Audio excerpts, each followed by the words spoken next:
60년간 단 한 번도 메뉴를 바꾸지 않았던 미국 뉴저지의 한 작은 다이너가 단 한 달 만에 매출이 17배나 뛰었습니다.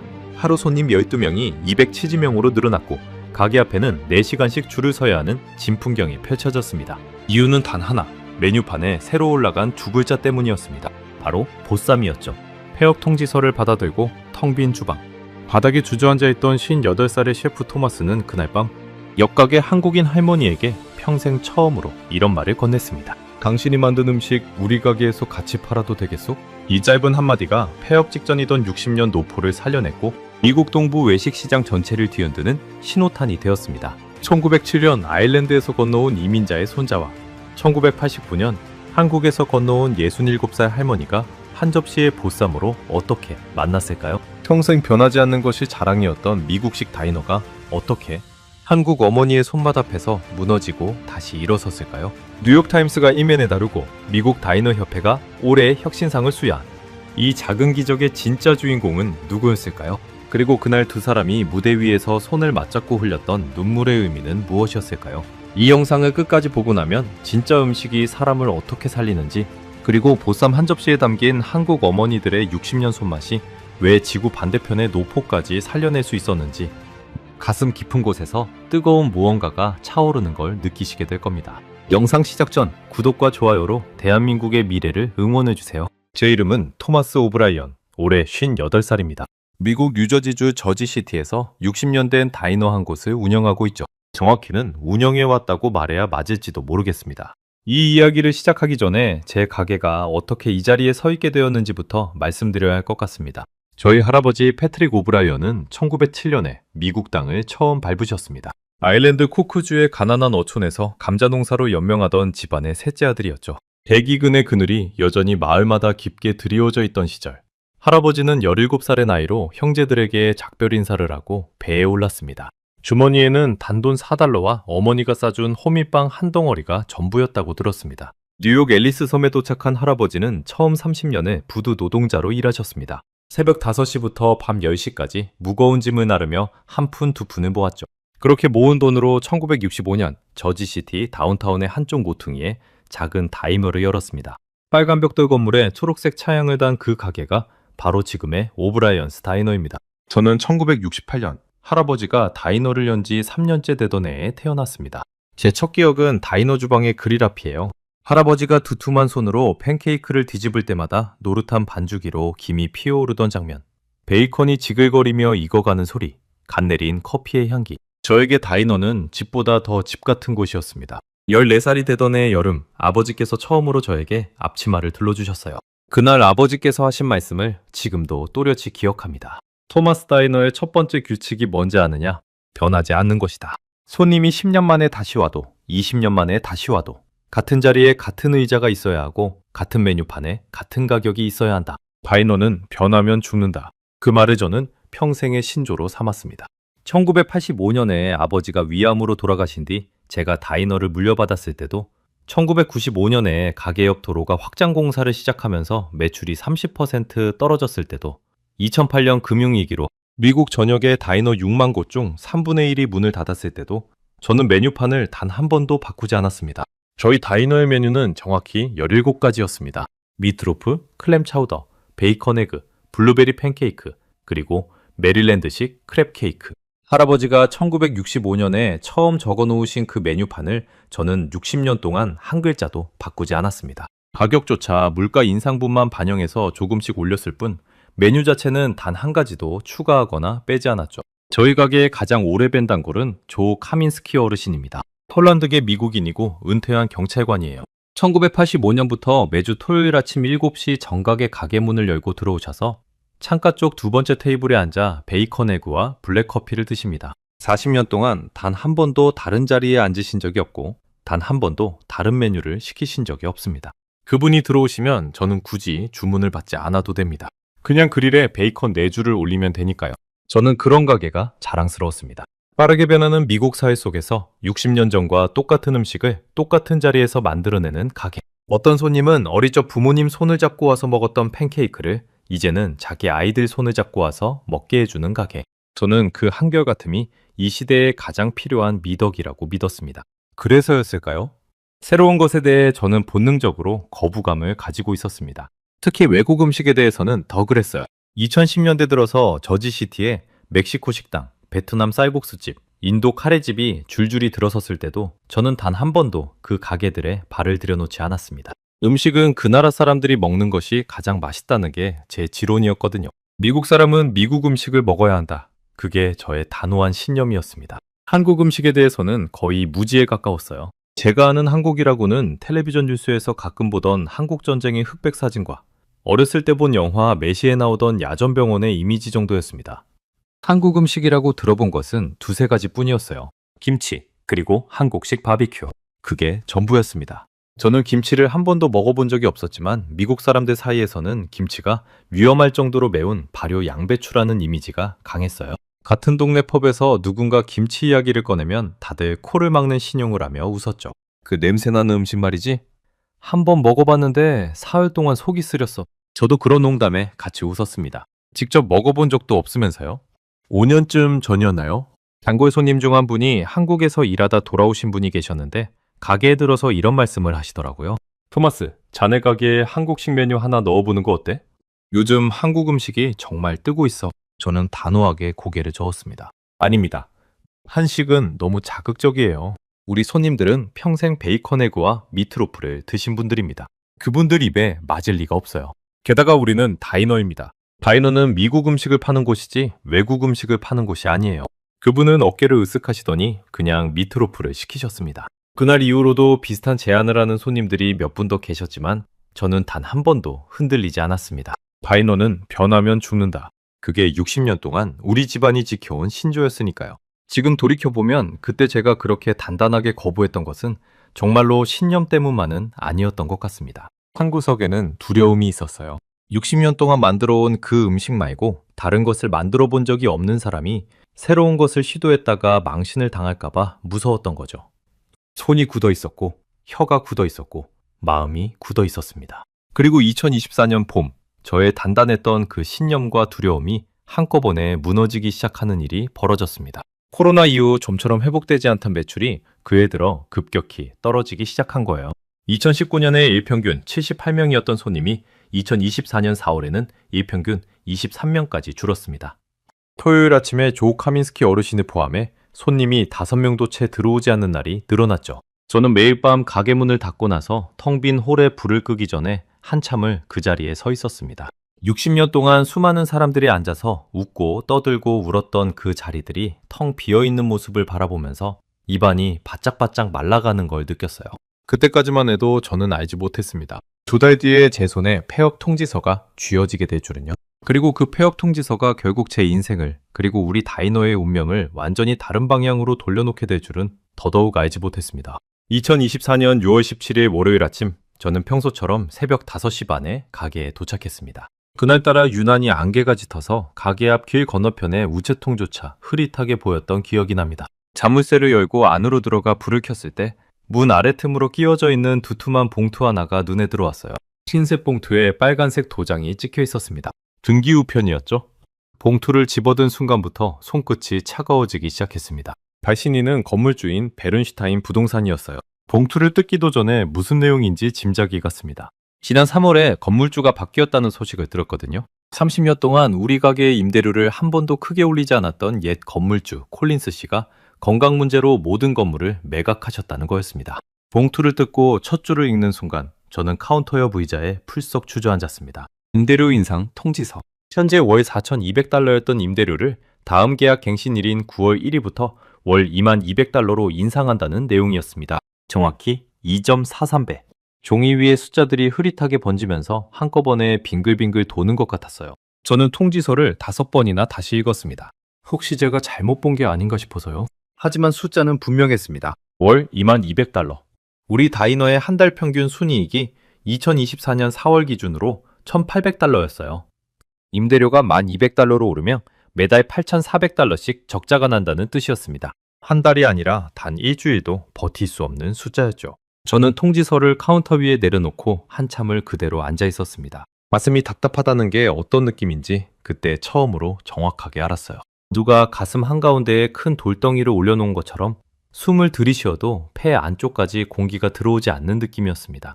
60년이라는 시간이 그 종이 한 장에 의해 9월 1일까지 75일 만에 끝나게 되는구나. 그 생각이 머릿속에 떠나지 않았습니다. 며칠 뒤 토요일 아침, 조 카민스키 어르신이 평소처럼 7시 정각에 가게 문을 열고 들어오셨어요. 저는 그분 앞에 베이컨 에그를 내려놓으면서 차마 말을 꺼내지 못했습니다. 한참을 망설이다가 결국 통지서 이야기를 했죠. 어르신은 포크를 들어 올리던 손을 잠시 멈추시고는 한참 동안 말없이 계셨습니다. 그리고 천천히 말씀하셨어요. 토마스, 자네는 좋은 셰프야. 하지만 좋은 셰프인 것만으로는 이제 부족해. 시대가 변했어. 자네 할아버지가 1965년에 이 가게를 열었을 때하고는 모든 게 달라졌다고. 자네도 변해야 해.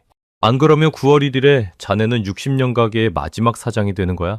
저는 아무 대답도 하지 못했습니다. 어르신이 가시고 난 뒤 저는 주방으로 들어가서 그릴을 박박 닦기 시작했어요. 이미 깨끗한 그릴이었지만 무언가를 하지 않으면 미쳐버릴 것 같았거든요. 손에 힘을 너무 많이 줘서 손가락 마디가 새빨개질 때까지 계속 닦았습니다. 그 주의 평균 손님은 12명이었습니다.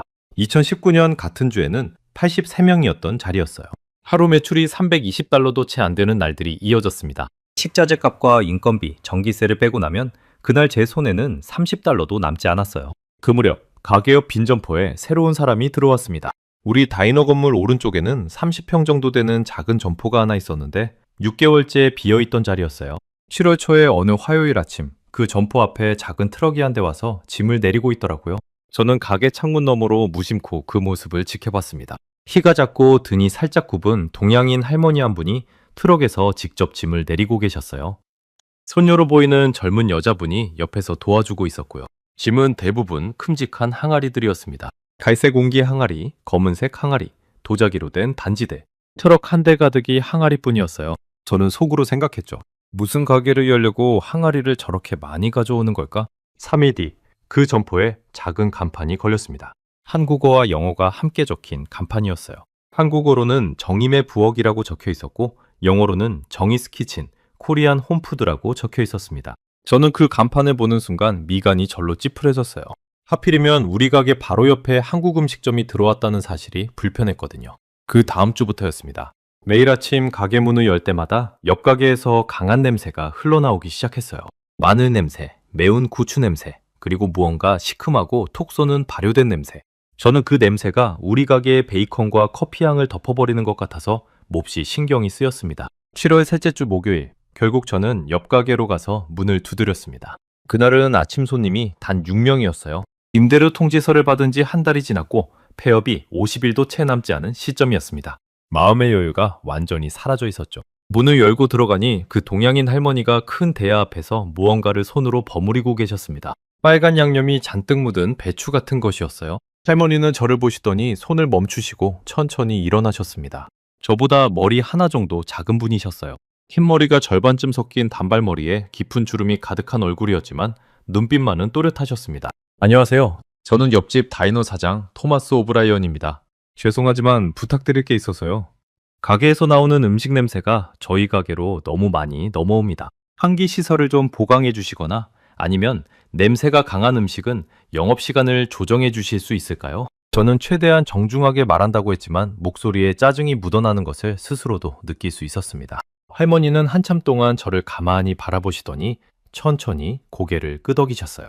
영어가 그리 능숙하지 않으신 듯 단어 하나하나를 조심스럽게 고르시면서 말씀하셨습니다. 미안해요. 제가 모르고 있었어요. 환기시설 다음 주에 사람 불러서 고치겠습니다. 그동안 불편하게 해서 정말 미안해요. 그분의 그 차분한 사과에 저는 오히려 더 미안한 마음이 들어서 변변한 인사도 못하고 가게를 나왔습니다. 그날 저녁 저는 다시 한번 마음이 무거워졌어요. 따지러 갔다가 오히려 사과를 받고 돌아온 제 자신이 한심하게 느껴졌거든요. 7월 마지막 주 금요일, 비가 무섭게 쏟아지던 새벽이었습니다. 저는 그날 새벽 1시까지 가게에 남아 있었어요. 폐업 절차를 알아보려고 시청 홈페이지를 뒤지다가 60년 된 가게를 정리하는 데 필요한 서류가 47가지나 된다는 사실을 알게 되었거든요. 종업원 정리해고 통지서, 자녀 식자재 처분 신고서, 사업자 등록 말소 신청서, 위생검사 종결 신고서. 그 목록을 보고 있는데 갑자기 모든 게 너무 비현실적으로 느껴졌어요. 저는 노트북을 덮고 주방으로 들어갔습니다. 60년 동안 우리 가족이 서 있었던 그 그릴 앞에 마지막일지도 모를 그 자리에 그냥 서 있고 싶었어요. 그런데 그 자리에 서는 순간 저도 모르게 다리에 힘이 풀려서 바닥에 주저앉아 버렸습니다. 무릎이 차가운 타일에 닿는 그 순간 갑자기 눈물이 쏟아졌어요. 저는 한참을 울었습니다. 58살 먹은 남자가 새벽 1시 반에 텅 빈 주방 바닥에 주저앉아서 울고 있는 모습이라니. 누가 봤다면 정말 우스운 광경이었겠죠. 할아버지께 죄송하다는 말, 아버지께 죄송하다는 말, 그리고 60년 동안 우리 가게를 사랑해 주신 모든 손님들께 죄송하다는 말이 한꺼번에 입 밖으로 나왔습니다. 그때였어요.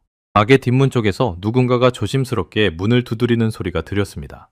저는 손등으로 얼굴을 닦고 일어나서 뒷문을 열었어요. 그 자리에는 옆 가게의 그 한국인 할머니가 서 계셨습니다. 비를 흠뻑 맞으신 채로요. 손에는 흰색 도자기 접시 하나를 들고 계셨는데 비닐랩으로 단단히 덮인 그 접시에서 따뜻한 김이 모락모락 피어오르고 있었어요. 할머니는 아무 말도 하지 않으셨습니다. 그저 그 접시를 저에게 내미시고는 천천히 고개를 한번 숙이시더니 그대로 비를 맞으며 자기 가게 쪽으로 돌아가셨어요. 저는 그 자리에 멍하니 서서 그분의 구분등이 빗속으로 사라지는 모습을 한참 동안 지켜봤습니다. 접시를 들고 안으로 들어와서 비닐을 벗겨내자 처음 보는 음식이 모습을 드러냈습니다. 부드럽게 삶긴 두툼한 돼지고기가 가지런히 썰려 있었고 그 옆에는 빨간 양념이 묻은 배추김치 같은 것과 하얀 무 같은 것, 그리고 작은 종지에 담긴 짭조름해 보이는 분홍빛 소스가 놓여 있었어요. 그 음식의 이름이 보쌈이라는 것을, 그리고 그날 새벽 박정희 여사가 비를 맞으면서까지 저에게 가져다 주신 그 한 접시가 우리 다이너의 운명을, 그리고 제 인생을 송두리째 바꿔놓게 될 줄은 그 순간에 저는 정말로 아무것도 알지 못했습니다. 비를 맞고 돌아가신 박정희 여사의 뒷모습이 빗속으로 사라진 뒤 저는 한참을 그 자리에 서 있었습니다. 손에 들린 따뜻한 접시의 온기가 손바닥을 통해 천천히 팔로 올라오는 게 느껴졌어요. 시계를 보니 새벽 2시 13분이었습니다. 저는 접시를 카운터로 가져가서 조심스럽게 내려놓았습니다. 솔직히 말씀드리면 처음에는 먹을 생각이 별로 없었어요. 평생 한식이라고는 입에도 대본 적이 없는 사람이 그것도 새벽 2시에 처음 보는 음식을 입에 넣는다는 게 영 내키지 않았거든요. 그냥 박 여사의 그 마음이 고마워서 받았을 뿐이었습니다. 그런데 카운터 위에 놓인 그 접시를 보고 있는데 묘하게 시선이 떨어지지 않더라고요. 김이 모락모락 피어오르는 그 모습이 마치 60년 전 할아버지께서 새벽에 그릴 앞에서 베이컨을 굽고 계시던 모습과 어딘가 닮아 있었어요. 음식에서 김이 올라오는 모습이 그렇게 따뜻해 보일 수 있다는 사실을 저는 그때 새삼스럽게 깨달았습니다. 저는 카운터 뒤편에서 포크와 나이프를 꺼냈습니다. 그리고 가장 두꺼워 보이는 고기 한 점을 찍어서 입으로 가져갔어요. 첫 한 입을 입에 넣은 순간 저는 포크를 든 손을 그대로 멈췄습니다. 이게 뭐지? 이게 정말로 돼지고기인가? 저는 평생 돼지고기를 다뤄온 사람입니다. 60년 노포의 셰프로서 하루에도 수십 번씩 베이컨을 굽고 햄을 썰고 미트로프에 들어갈 다진 돼지고기를 반죽했어요. 돼지고기의 맛과 식감은 저에게 알파벳보다 더 익숙한 것이었습니다. 그런데 그날 입에 넣은 그 한 점은 제가 알던 돼지고기가 아니었어요. 질기지 않았습니다. 그렇다고 흐물거리지도 않았어요. 부드럽게 결을 따라 풀어지면서도 씹는 순간에는 분명한 탄력이 살아있었습니다. 기름기는 느껴지는데 느끼하지 않았고 살코기는 퍽퍽하지 않으면서도 풍성한 육즙이 입안 가득 퍼졌어요. 무엇보다 놀라웠던 건 돼지 특유의 잡내가 단 1%도 느껴지지 않았다는 사실이었습니다. 저는 한참을 그 자리에 멍하니 서 있었습니다. 입안에서는 아직 그 고기의 여운이 사라지지 않고 있었어요. 그리고 그제야 옆에 놓인 빨간 양념의 배추김치 같은 것과 하얀 무 같은 것, 그리고 분홍빛 소스가 눈에 들어왔습니다. 이번에는 고기 한 점을 김치와 함께 입에 넣어봤어요. 그 순간 입안에서 일어난 일은 제가 그동안 미국 음식에서는 단 한 번도 경험해보지 못한 것이었습니다. 부드러운 고기의 따뜻함, 김치의 새콤하고 매콤한 차가움, 그리고 그 둘이 만나면서 생겨나는 묘한 균형감. 마치 잘 짜인 오케스트라가 한꺼번에 연주를 시작하는 것처럼 입안에서 여러 가지 맛이 동시에 화음을 이루고 있었어요. 그리고 분홍빛 소스를 살짝 찍어서 한 입 더 베어 물었습니다. 짭조름한 그 소스가 입안에 들어가는 순간 고기의 단맛이 갑자기 2배로 살아나는 게 느껴졌어요. 저는 나중에 그 분홍빛 소스가 새우젓이라는 한국식 발효 새우 소스라는 걸 알게 됐는데 그날 새벽에는 그저 마법 같은 가루를 뿌린 듯한 그 변화에 놀랄 수밖에 없었습니다. 손에 들고 있던 포크가 떨리기 시작했어요. 50년 동안 식칼을 잡아온 손이었습니다. 어떤 상황에서도 흔들리지 않던 손이었어요. 그런데 그 손이 한식 한 접시 앞에서 떨리고 있었습니다. 평생 한 번도 의심해 본 적 없던 무언가가 무너지는 소리가 머릿속에서 들리는 것 같았어요. 저는 그 접시를 다 비울 때까지 단 한 번도 자리에서 일어나지 못했습니다. 마지막 한 점을 입에 넣고 빈 접시를 멍하니 내려다보면서 저는 혼자 중얼거렸어요. 이게 정말 돼지고기였단 말인가? 그날 밤 저는 한숨도 잘 수가 없었습니다. 아니, 정확히 말하면 자고 싶지 않았어요. 머릿속에서 그 보쌈의 맛이 계속 맴돌았거든요. 그리고 더 중요한 질문 하나가 저를 잠들지 못하게 했습니다. 어떻게 돼지고기를 그렇게 만들 수 있을까? 60년 동안 셰프로 살아온 내가 모르는 방법이 도대체 무엇일까? 다음 날 아침 저는 평소보다 2시간 일찍 가게에 나갔습니다. 새벽 3시 반이었어요. 그리고 가게에 도착하자마자 옆 가게 쪽 창문을 살폈습니다. 다행히 옆 가게에도 불이 켜져 있더라고요. 강 여사도 새벽 일찍부터 일을 하시는 분이라는 걸 그제야 알았습니다. 저는 잠시 망설였습니다. 어제까지만 해도 냄새가 넘어온다고 따지러 갔던 사람이 오늘 새벽에 다시 찾아가서 무엇라고 말을 꺼내야 할지 막막했거든요. 입이 바짝 마르면서 침을 삼키는 게 힘들 정도였어요. 그런데도 발걸음은 이미 옆 가게 쪽으로 향하고 있었습니다. 문을 두드렸더니 박 여사가 앞치마를 두른 채 문을 열어주셨어요. 저를 보고 잠시 놀라신 듯 했지만 곧 부드럽게 미소를 지으셨습니다. 어제 그 음식 말입니다. 보쌈이라고 하셨던가요? 어떻게 그렇게 만드는 건지 혹시 가르쳐 주실 수 있겠습니까? 저는 평생 누구에게도 해본 적 없는 말을 그날 새벽에 했습니다. 가르쳐 달라는 말. 58살의 60년 노포 셰프가 처음 만난 외국인 할머니에게 음식 만드는 법을 가르쳐 달라고 부탁한 거예요. 강 여사는 한참 동안 저를 가만히 바라보시더니 천천히 고개를 끄덕이셨습니다. 들어오세요. 마침 오늘 보쌈 준비하려고 했어요. 가게 안으로 들어가니 어제 봤던 그 큰 항아리들이 한쪽 벽에 가지런히 놓여 있었어요. 강 여사는 가장 안쪽에 있는 작업대로 저를 안내하셨습니다. 그 위에는 큼직한 통삼겹살 2덩어리가 놓여 있었어요. 핏물이 빠진 듯한 분홍색 살결이 윤기 있게 빛나고 있었습니다. 강 여사가 천천히 설명하기 시작하셨어요. 한국어와 영어를 섞어가면서 손짓 발짓을 더해가며 단어 하나하나를 정성스럽게 골라가며 먼저 고기는 시간이 키워요. 어제 저녁 7시부터 찬물에 담가뒀어요. 정확히 24시간. 2시간마다 물을 갈아줘요. 핏물이 다 빠질 때까지요. 이걸 안 하면 잡내가 남아요. 저는 노트를 펴고 메모를 시작했습니다. 평생 미트로프를 만들면서도 노트를 펴본 적이 없던 제가요. 그 다음에는 향신료를 준비해요.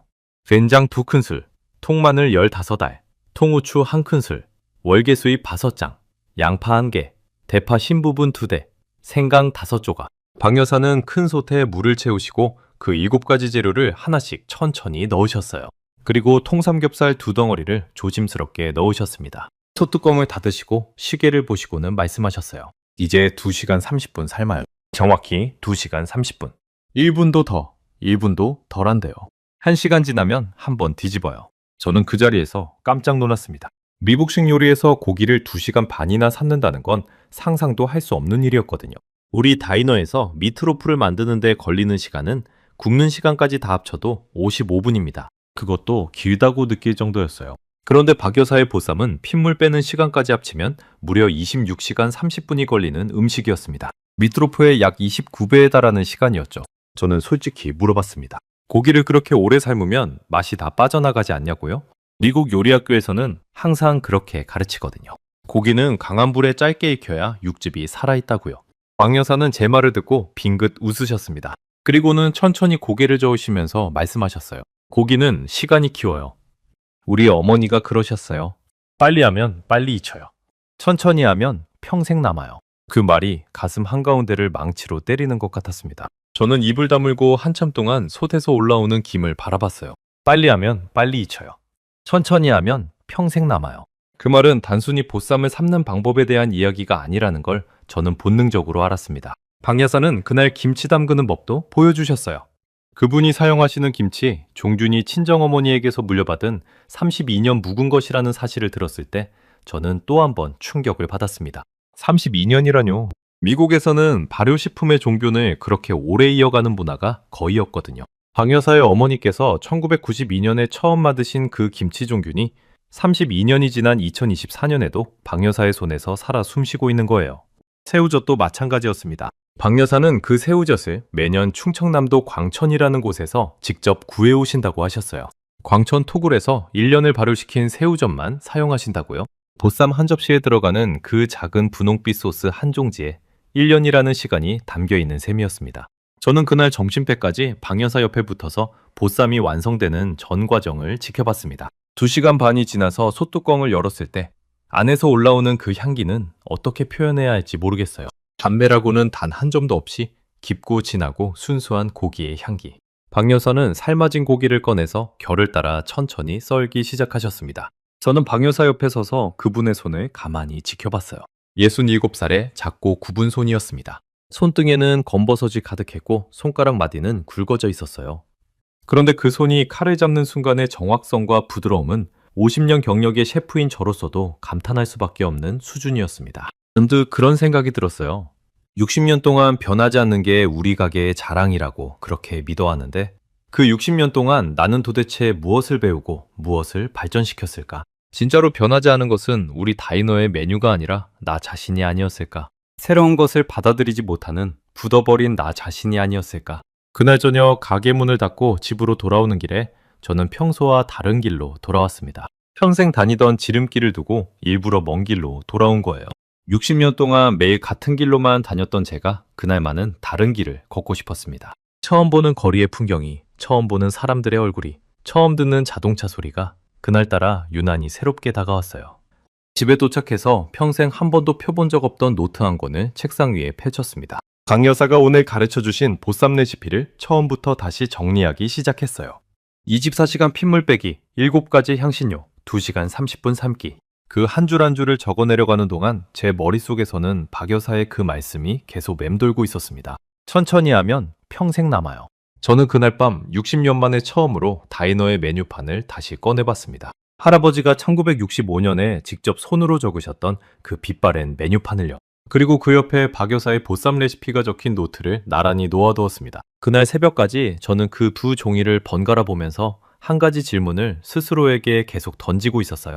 다이너는 정말로 변하면 죽는 걸까? 아니면 변할 줄 알아야 사는 걸까?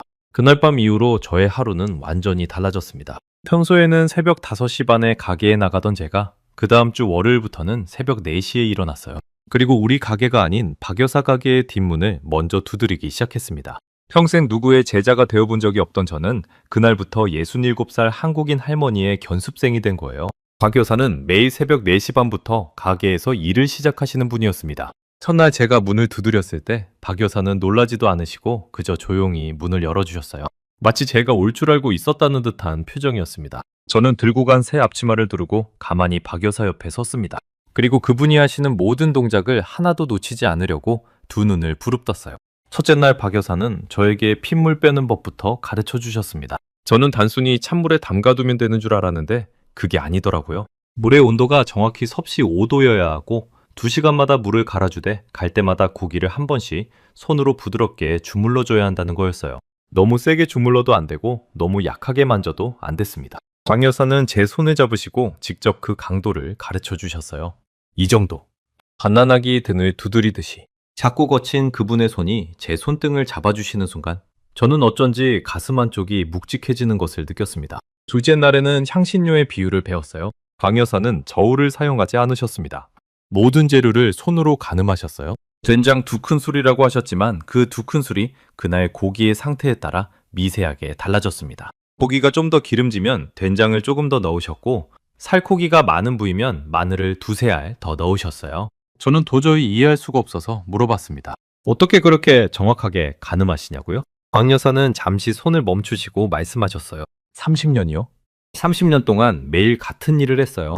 그러면 손이 알아요. 저는 그 말씀에 가슴이 콱 막혔습니다. 저는 60년 노포의 셰프라고 자부했지만 사실은 50년 동안 똑같은 17가지 메뉴만 반복해서 만들어 왔을 뿐이었어요. 박 여사는 30년 동안 매일 보쌈 하나에만 손을 들여 그 깊이를 쌓아오셨던 거고요. 같은 시간이라도 그것을 어떻게 쓰느냐에 따라 다른 사람이 된다는 사실을 저는 그 새벽에 처음으로 깨달았습니다. 셋째 날부터는 김치를 배웠어요. 박 여사는 큰 항아리 앞에 저를 데려가시더니 항아리 뚜껑을 천천히 여셨습니다. 그 안에서 올라오는 발효된 향이 가게 안을 가득 채웠는데 그 향이 어찌나 깊고 풍부한지 저는 한참을 코를 막지도 못하고 숨을 들이쉬었어요. 강 여사가 항아리 안에서 작은 그릇 하나를 꺼내셨습니다. 그 안에는 진한 갈색의 액체와 함께 무언가 걸쭉한 것이 담겨 있었어요. 이게 우리 어머니가 남겨주신 종균이에요. 1992년부터요. 32년 됐어요. 저는 그 그릇을 보면서 손이 가늘게 떨리는 것을 느꼈습니다. 1992년이라뇨? 저는 그때 26살이었어요. 막 결혼해서 신혼살림을 차렸을 때입니다. 그 시절에 박 여사의 어머니께서 한국 어딘가의 부엌에서 만드신 그 김치 종준이 32년이라는 세월을 거쳐 지금 이 뉴저지의 작은 가게에 살아있는 거예요. 음식이 시간을 닫는다는 것이 무엇인지 저는 그날 처음으로 진짜로 이해했습니다. 박 여사는 새 배추를 절일 때마다 그 종준을 한 큰술씩 덜어서 새 양념에 섞으신다고 하셨어요. 그렇게 어머니의 32년이 매번 새로운 김치에 한 줄기씩 흘러 들어가는 거였습니다. 저는 그 설명을 들으면서 머릿속이 빙빙 도는 것 같았어요. 음식이 단순히 먹는 것이 아니라 사람과 사람을 잇는 다리가 될 수 있다는 사실을 그제야 알게 된 거죠. 넷째 날에는 새우젓을 배웠습니다. 박 여사는 충청남도 광천이라는 곳에서 매년 직접 새우젓을 구해오신다고 했어요.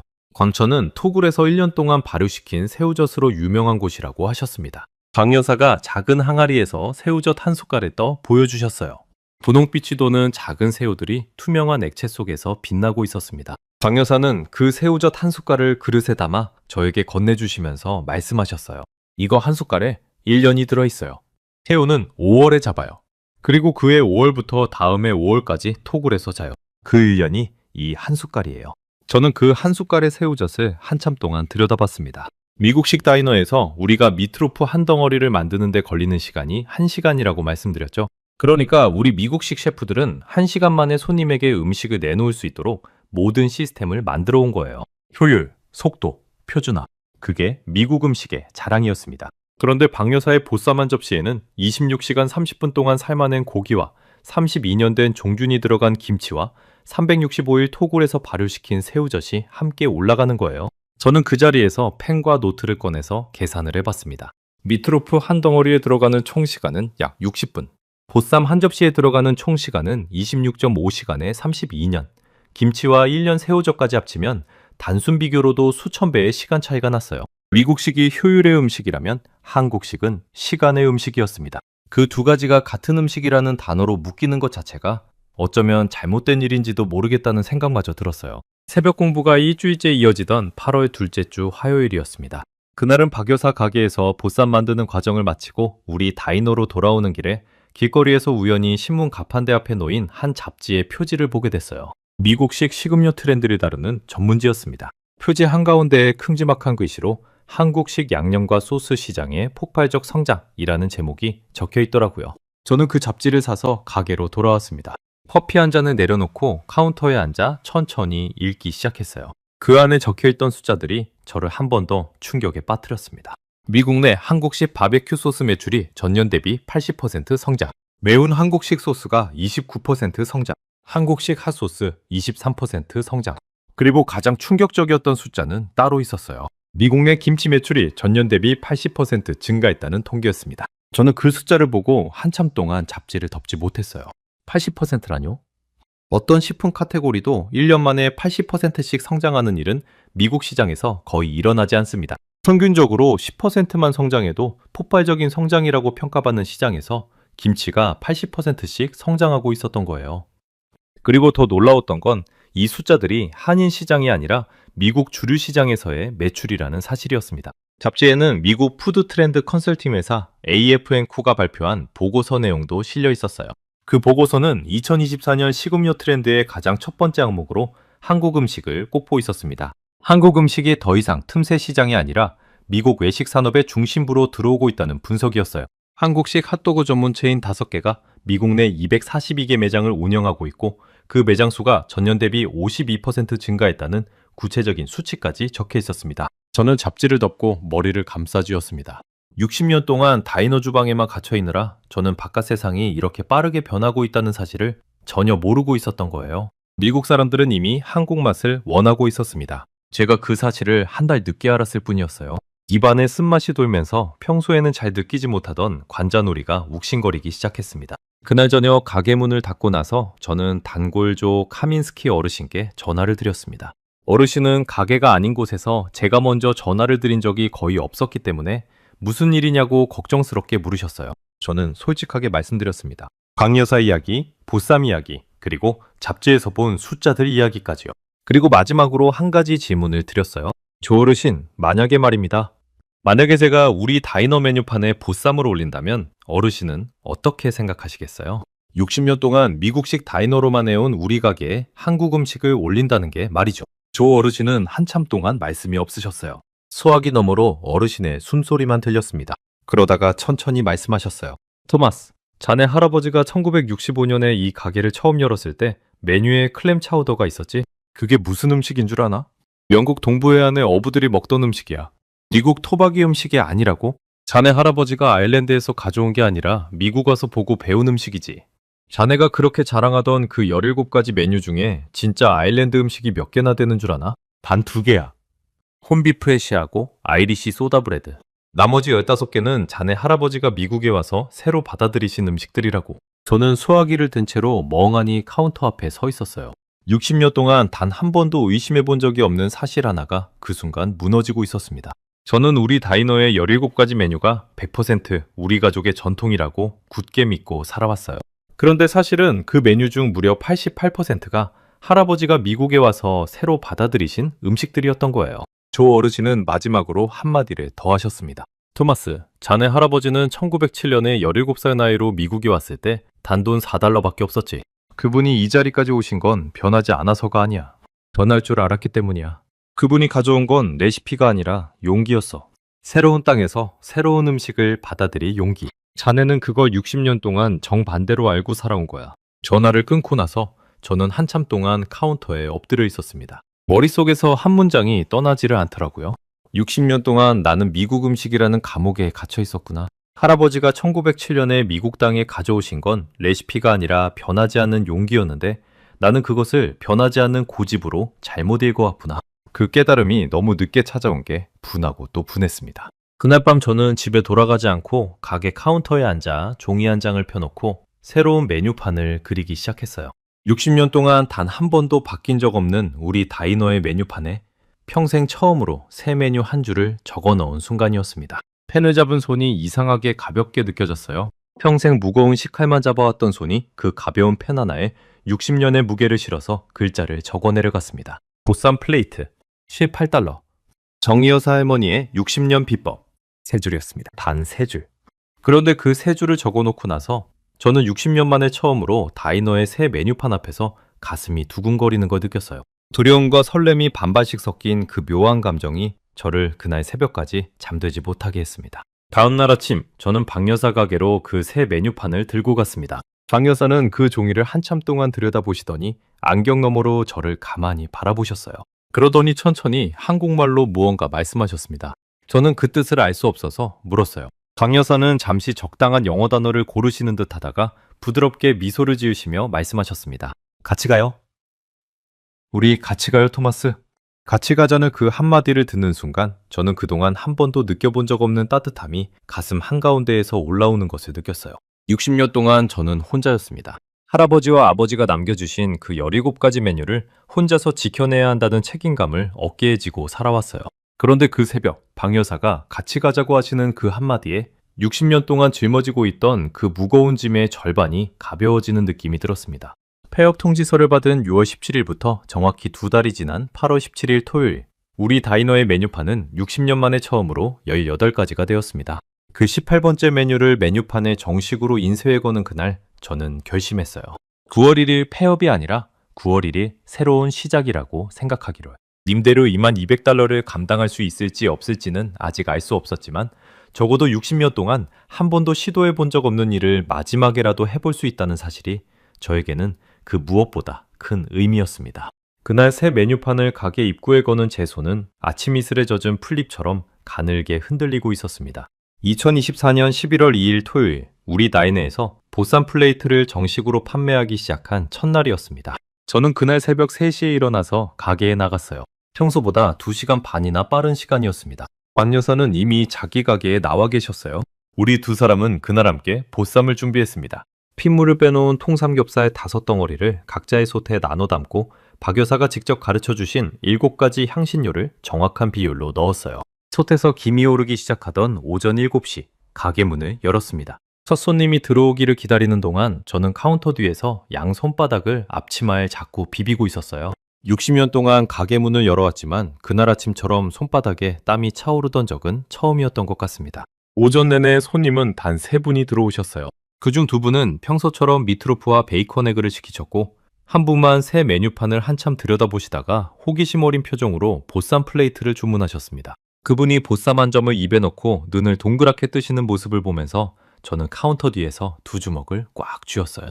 그 손님은 식사를 마치고 나가시면서 저에게 한마디 하셨습니다. 이 가게에 이런 음식이 있을 줄은 상상도 못했어요. 친구들에게 꼭 알리겠습니다. 그러나 그 한 분의 손님으로는 아무것도 바뀌지 않았어요. 첫 주가 그렇게 지나갔습니다. 일주일 동안 보쌈을 주문한 손님은 단 11명이었어요. 그중 절반은 호기심으로 한 번 드시고는 다시 오시지 않으셨고, 나머지 절반은 맛있다고 평하면서도 다시 오시기까지 시간이 걸렸습니다.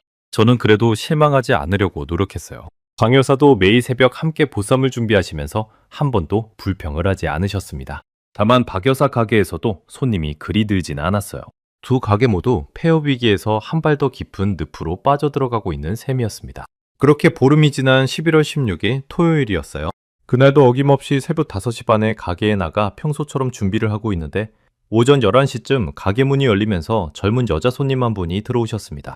키는 작은 편이었고 검은 머리를 하나로 묶으셨는데 손에는 큰 카메라 가방을 들고 계셨어요. 저는 그분이 동네 학생인가 보다 하고 별 생각 없이 인사를 드렸습니다. 그분이 자리에 앉으셔서 메뉴판을 한참 들여다보시더니 보쌈 플레이트를 주문하셨어요. 그리고 식사가 나오기 전에 가방에서 작은 카메라 하나를 꺼내서 가게 안의 분위기를 천천히 찍기 시작하셨습니다. 카운터에 걸린 1965년 사진, 60년 된 빨간 벽돌벽, 할아버지가 처음 쓰셨던 그 메뉴판까지요. 저는 그제야 그분이 평범한 손님이 아닐지도 모르겠다는 생각이 들었어요. 보쌈 플레이트를 그분 앞에 내려놓는 순간 그분이 저에게 한 가지 부탁을 하셨습니다. 영상을 찍어도 되겠냐고요.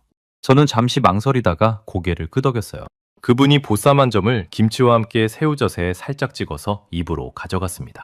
그리고 입안에서 그 한 점이 풀어지는 동안 그분의 얼굴 표정이 서서히 변하는 것을 저는 카운터 뒤에서 똑똑히 지켜봤어요. 처음에는 호기심에 가득 찬 표정이었습니다. 그러다가 천천히 눈썹이 위로 올라가고 양쪽 입꼬리가 조금씩 떨리기 시작하더니 어느 순간 그분의 눈에서 눈물이 한 줄기 흘러내렸어요.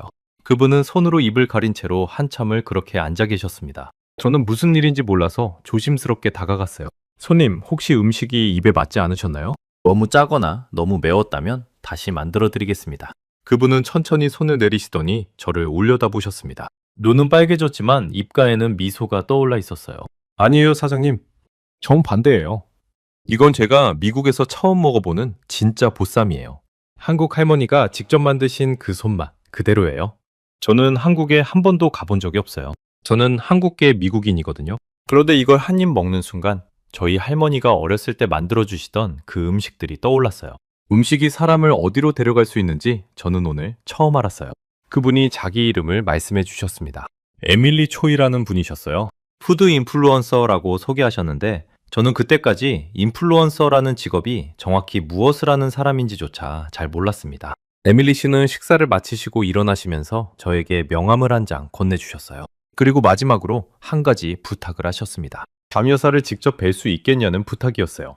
저는 에밀리 씨를 모시고 박 여사 가게로 갔습니다. 박 여사는 그날도 큰 항아리 앞에서 김치를 버무리고 계셨어요. 에밀리 씨는 박 여사 앞에 가서 정중하게 인사를 드렸습니다. 그리고 그분이 직접 한국어 몇 마디를 박 여사께 건네셨어요. 박 여사는 깜짝 놀라시면서 한국어로 답해 주셨고 두 분은 한참 동안 한국어로 대화를 나누셨습니다. 에밀리 씨가 한국어를 배웠던 적이 있다는 사실을 그때 알게 됐어요. 에밀리 씨는 그날 박 여사의 김치 항아리, 32년 된 종준, 보쌈 만드는 과정까지 꼼꼼히 영상으로 담아가셨습니다. 그리고 떠나시면서 저에게 한마디 하셨어요. 사장님, 오늘 영상은 오늘 밤에 올릴 거예요. 만약에 반응이 좋으면 내일 가게 앞이 좀 시끄러워질 수도 있어요. 마음의 준비를 하셔야 할지도 모르겠어요. 저는 그 말씀을 별로 심각하게 듣지 않았어요. 보름 동안 손님이 11명밖에 들지 않았던 가게에 갑자기 사람들이 몰려올 거라는 게 그 순간에는 도무지 실감이 나지 않았거든요. 그날 밤 저는 평소처럼 가게 문을 닫고 집으로 돌아갔습니다. 다음 날인 11월 17일 일요일 새벽 5시, 저는 평소처럼 가게에 나가려고 집을 나섰습니다. 그런데 가게 한 블록 전에서부터 무언가 평소와 다른 기운이 느껴졌어요. 사람들이 보였습니다. 새벽 5시인데 가게 앞 길 양쪽에 사람들이 줄지어 서 있는 거예요. 저는 처음에는 무슨 사고가 났나 싶어서 발걸음이 빨라졌습니다. 가게 앞에 도착했을 때 저는 그 자리에서 굳어버렸어요. 가게 입구부터 시작해서 길 끝까지 줄 잡아 80년도 넘는 사람들이 줄을 서 있었습니다. 대부분이 20대와 30대 젊은 사람들이었고 모두 손에 핸드폰을 들고 무언가를 들여다보고 있었어요. 제가 가까이 다가가자 한 젊은 여자분이 저를 알아보시고는 화난 표정으로 손을 흔드셨습니다. 사장님이시죠? 보쌈 먹으러 왔어요. 어젯밤 에밀리 초이 영상 보고 왔어요. 저는 떨리는 손으로 가게 문을 열었습니다. 평소에는 단 30초면 끝나는 그 동작이 그날따라 어찌나 손이 떨리는지 자물쇠를 2번이나 헛돌렸어요. 안으로 들어가서 핸드폰을 켜고 에밀리 씨의 영상을 확인해 봤습니다. 영상이 올라간 지 약 11시간이 지난 그 시점에 조회수는 이미 720만 회를 넘어가고 있었어요. 좋아요 수만 해도 56만 개였습니다. 저는 핸드폰을 든 손이 풀려서 카운터에 핸드폰을 거의 떨어뜨릴 뻔했어요. 그날 영상의 제목이 화면에 떠 있었습니다. 뉴저지의 60년 미국 다이너에서 67세 한국 할머니의 보쌈을 파는 이유. 그 한 문장이 한 다이너의 운명을 완전히 다른 방향으로 돌려놓고 있는 중이었어요. 저는 곧바로 박 여사께 전화를 드렸습니다. 박 여사도 깜짝 놀라셔서 곧장 가게로 달려오셨어요. 우리 둘이서 만들 수 있는 보쌈의 양은 한정되어 있었습니다. 그날 우리는 최대한 빨리 통삼겹살을 더 사다가 핏물을 빼기 시작했고 박 여사는 옆 가게에서 김치와 새우젓을 통째로 가져오셨어요. 오전 9시 정식 오픈 시간이 되었을 때 가게 앞줄은 거의 150명까지 늘어나 있었습니다. 첫 손님이 자리에 앉자마자 보쌈을 주문하셨고 그분이 한 입을 먹고 핸드폰으로 영상을 찍는 모습을 보면서 저는 가게 안이 빠르게 채워지는 것을 지켜봤어요. 그날 오전 10시까지 우리가 준비해둔 보쌈 30인분이 모두 동났습니다. 저는 박 여사 옆에 서서 박 여사가 김치를 다시 버무리시는 동안 통삼겹살을 부지런히 손질했어요. 새로운 보쌈 30인분이 나오기까지 2시간 반이 또 걸렸습니다. 그동안 가게 밖의 손님들은 단 한 분도 떠나지 않으셨어요. 오히려 시간이 갈수록 줄은 더 길어졌습니다. 저는 잠시 손을 멈추고 가게 밖으로 나가서 줄을 서 계신 분들께 정중하게 양해를 구했어요. 보쌈은 한국식 정통 방식으로 만들기 때문에 시간이 오래 걸린다고요. 한 분 한 분께 죄송하다고 머리를 숙였습니다. 그런데 그분들은 누구 하나 짜증을 내지 않으셨어요. 오히려 한 분이 저에게 이런 말씀을 하셨습니다. 사장님, 우리는 진짜 음식을 먹으러 온 거예요. 진짜 음식은 시간이 걸리는 게 당연해요. 우리는 기다릴 수 있어요. 박정희 할머니에게도 안부 전해주세요. 박정희 할머니라는 그 이름을 그분의 입에서 듣는 순간 저는 가슴이 묵직해지면서 코끝이 시큰해졌어요. 박 여사의 이름이 이제 뉴저지 저지시티의 다이너에서 다른 사람들의 입을 통해 불리고 있는 거예요. 보쌈 한 접시가 한 사람의 이름을 미국 동부 전체에 알리고 있었습니다. 그날 우리가 그렇게 만든 보쌈은 총 207인분이었어요. 박 여사와 제가 새벽 5시부터 밤 11시까지 무려 18시간을 쉬지 않고 일해서 만들어낸 결과였습니다. 손님 한 분이 식사를 마치고 자리에서 일어나면 5초도 지나지 않아 다음 손님이 그 자리에 앉으셨어요. 가게 안은 종일 보쌈 한 그릇과 따뜻한 미소들로 가득 차 있었습니다. 밤 11시 마지막 손님이 가게 문을 나가신 뒤 저는 박 여사와 함께 카운터 뒤 의자에 풀썩 주저앉았어요. 두 사람 다 발이 퉁퉁 부어 있었고 손목은 옥신거렸으며 허리는 펴기조차 힘들 정도였습니다. 박 여사는 67세의 작은 체구로 그 18시간을 저보다 더 묵묵하게 버텨내신 분이었어요. 저는 박 여사의 손등 위로 천천히 제 손을 포개 올렸습니다. 정희, 정말 고마워요. 저는 그날 처음으로 박 여사를 한국식으로 정희라고 불렀어요. 박 여사가 가르쳐주신 그 한국말이었습니다. 박 여사가 저를 천천히 바라보시더니 두 눈에 그렁그렁 눈물이 차오르셨어요. 그러더니 영어로 답해 주셨습니다. 고마워요, 토마스. 우리 두 사람은 그 작은 카운터 앞에 서로 손을 포갠 채로 한참 동안 말이 없었어요. 그 침묵 속에서 저는 머릿속이 텅 빈 채로 생각하고 있었습니다. 60년 동안 저는 이 가게의 사장이었지만 한 번도 진짜 가족을 가져본 적이 없었구나. 진짜 가족은 핏줄이 아니라 같은 시간에 함께 일하고 함께 무너지고 함께 일어선 사람이구나. 그 다음 주 토요일 단골조 카민스키 어르신이 오랜만에 가게에 오셨어요. 그날도 가게 앞에는 줄이 길게 늘어서 있었고 어르신은 그 줄을 한참 동안 가만히 바라보시다가 천천히 가게 안으로 들어오셨습니다. 어르신은 평소처럼 창가 2번째 자리에 앉으셨고 저는 평소처럼 베이컨 에그를 만들어 그분 앞에 내려놓았어요.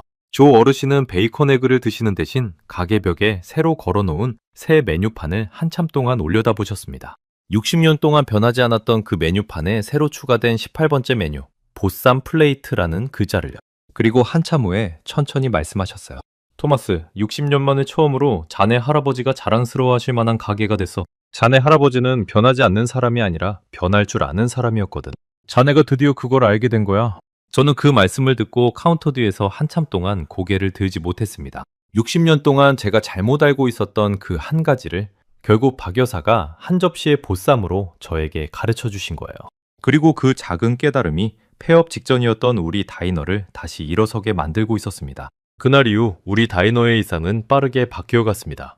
11월 셋째 주에 일평균 손님이 167명이 되었고 12월 첫째 주에는 192명, 그리고 225년 1월 중순이 되었을 때 마침내 일평균 207명을 기록했어요. 폐업 통지서를 받기 직전인 2024년 6월의 일평균 12명에서 정확히 7개월 만에 17배가 늘어난 숫자였습니다. 건물주 베른슈타인 부동산에서 보내온 임대료 통지서 문제도 해결됐어요. 매출이 폭발적으로 늘어나면서 월 2200달러의 임대료는 전혀 부담스럽지 않은 금액이 되었거든요. 오히려 새로 종업원을 3명이나 더 고용해야 할 정도로 가게가 바빠졌습니다. 박 여사 가게도 마찬가지였어요. 보쌈을 맛본 손님들이 박 여사의 김치와 반찬을 사가시면서 정인의 부엌의 매출도 같이 폭발했습니다. 2025년 3월 14일 금요일 아침, 저는 평소처럼 새벽 5시에 가게에 나갔어요. 그날따라 가게 앞 길끝의 신문 가판대 앞에 사람들이 평소보다 많이 모여있는 게 눈에 들어왔습니다. 무언가 큰 기사가 났나 보다 하고 가까이 가봤더니 그 자리에 서 있던 한 청년이 저를 알아보고는 가지고 있던 신문 한 부를 저에게 건네주셨어요. 사장님, 오늘 뉴욕타임스 푸드 섹션 일면에 사장님 가게 기사가 났어요. 저는 그 자리에서 신문을 펼쳤습니다. 푸드 섹션 일면 한가운데 우리 다이너의 빨간 벽돌 외관 사진과 박 여사의 환한 미소가 담긴 사진이 큼지막하게 실려 있었어요. 제목은 60년 노포를 살린 한 그릇의 보쌈, 한식이 미국 외식 산업의 중심으로 들어오다였습니다. 저는 가판대 앞에 한참을 서서 그 기사를 읽었어요. 기사는 우리 다이너의 60년 역사부터 시작해서 박 여사의 32년 김치 종균 이야기, 보쌈을 만드는 26시간 30분이라는 시간, 그리고 미국 내 김치 매출이 전년 대비 80% 성장한 통계까지 차분하고 따뜻한 톤으로 풀어내고 있었습니다. 기사 마지막 문단의 한 문장이 특히 마음에 남았어요. 보쌈 한 접시는 한국 어머니들의 손맛이 미국 다이너의 60년 전통과 만나 만들어낸 새로운 형태의 미국 음식이라는 평이었습니다. 신문을 들고 가게로 돌아오는 길에 저는 박 여사 가게에 먼저 들렀습니다. 박 여사도 이미 누군가에게 소식을 들으신 듯 가게 안에서 환한 미소로 저를 맞아주셨어요. 저는 신문을 펼쳐서 박 여사 앞에 놓아드렸습니다. 박 여사는 안경을 고쳐 쓰시고 그 기사를 천천히 읽으셨어요. 한 줄 한 줄 읽으시는 동안 박 여사의 눈가가 점점 촉촉해지는 게 보였습니다. 다 읽으신 박 여사가 신문을 한참 동안 가만히 쓰다듬으시더니 작은 목소리로 말씀하셨어요. 우리 어머니가 지금 이걸 보셨으면 좋아하셨을 텐데요. 그 한마디에 저도 가슴이 묵직해졌습니다. 박 여사의 어머니께서 1992년 한국 어딘가의 부엌에서 만드신 그 김치 종균이 32년의 시간을 건너 뉴욕타임스 이면 기사가 되어 있는 거예요.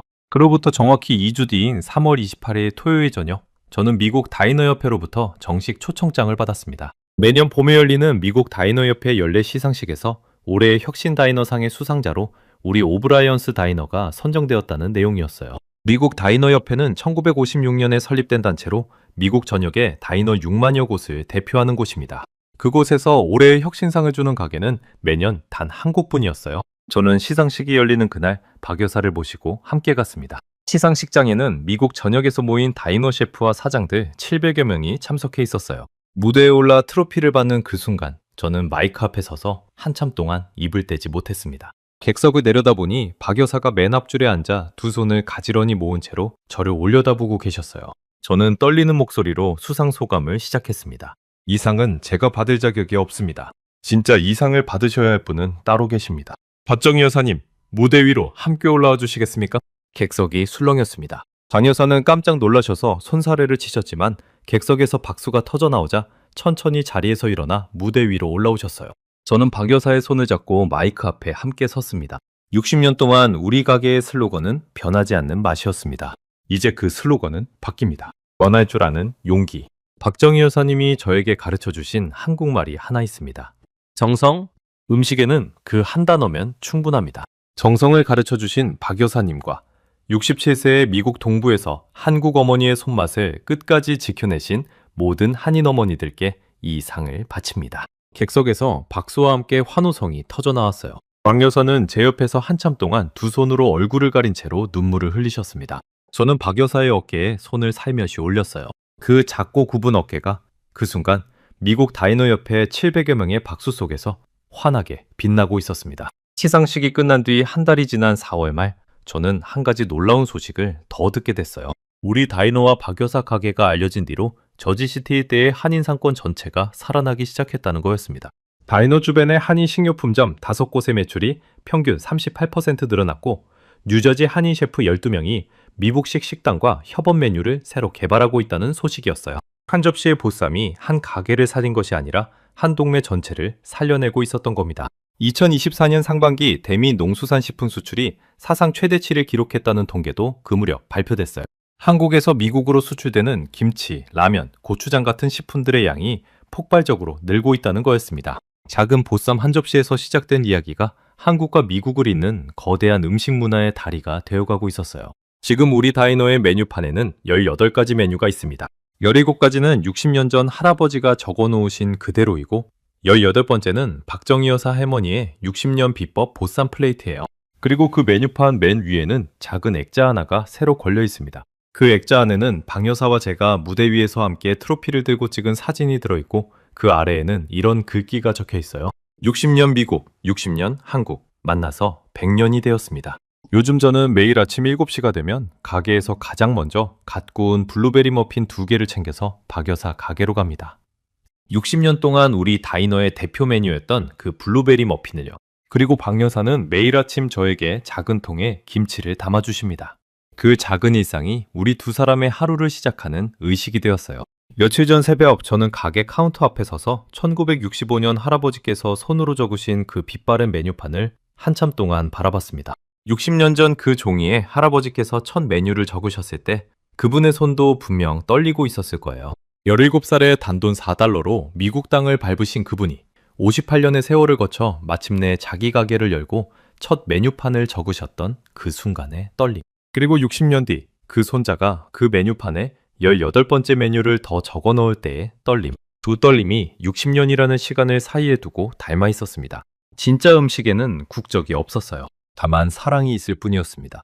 1907년 아일랜드에서 미국으로 건너온 한 청년의 사랑과 1989년 한국에서 미국으로 건너온 한 여인의 사랑이 60년 노포의 작은 카운터 위에서 만나 한 그릇의 보쌈이 된 거예요.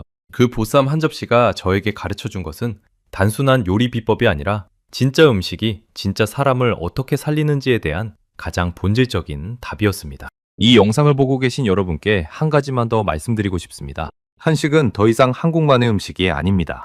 한식은 시간을 담는 음식이고 정성을 담는 음식이고 어머니의 손을 담는 음식이에요.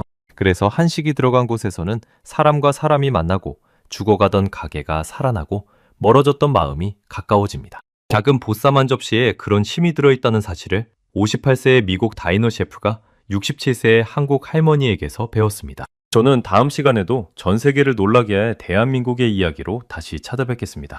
감사합니다.